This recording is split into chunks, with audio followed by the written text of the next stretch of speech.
the weakest piece in chess. They're worth 1 point, and by themselves, they usually can't do a lot. However, when you get enough pawns and you put them together in the right way, they can become very strong and overwhelm your opponent. This position, it's white to play and win the game. The pawns are going forward. Before I say anything else, if you would like to pause, how do you think white can win this position? Well, if you had a chance to look at that, let's talk about what's going on. The first thing we need to understand is that black's bishop is doing a great job of controlling these pawns. You can imagine if white tries to push one forward, the bishop's just going to take it. If white tries to push one forward, the bishop's just going to take it. It doesn't really matter which pawn you push forward. The bishop is going to be able to capture all of them, and we end up with a draw. So how can white win this position? Well, the secret lies in using the king to help the pawns. So the first thing that white needs to do is king to d2, getting ready to make a beeline for the f4 square, because if you get there fast enough and black is unable to stop you, you can play e5, shuts down the bishop, and then any one of these pawns can simply walk forward and get a queen.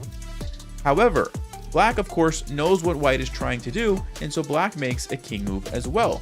And black is trying to get to this square by the time white gets to this square, because then black gets an extra defender on that square and the bishop can capture the pawn. So that's exactly what happens. White goes forward, black goes forward, white goes forward, and here we go. Black has successfully made it in time to stop our pawn. So if we try to play check, bishop just takes, and again, black has, kept this nice blockade. So what do? Well, we keep going. King to g5, and again, we're threatening the same thing with a different pawn. We're going to play f6, shut out the bishop, and then get a queen here. Of course, black sees that. King to e7, and again, same thing. And now black plays king to f8, and it really looks like black has successfully stopped us from pushing our pawn. So if you would like to pause, what do we do here as white to win the game? Well, if you had a chance to look at that, the move is, wait for it, g7 check anyway. We just ignore the fact that the bishop can take it with check. Why are we doing that? Here's why. After bishop takes g7 check, we're going to play king to g6, and now black is in an interesting position. If you look carefully, the bishop is under attack, but it's defended by the king. But if black tries to move the king, these are the only two squares available because of our king and our pawn, which means the bishop would be undefended. If black moves here, we simply take the bishop.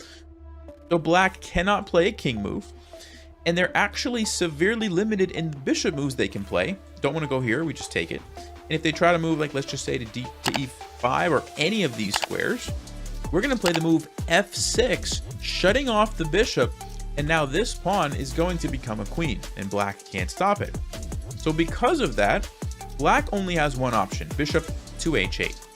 And now if you would like to pause, how do we make progress from here? Well, if you had a chance to look at that, the move is f6 anyway. And what we're doing is, even though we're not cutting off the bishop from back this way, we're trapping it here in the corner, and we're threatening to simply push our pawn up.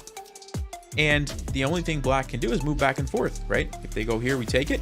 If they take us, we take the bishop. They have to move back and forth. We play e5, we play e6, and we play e7.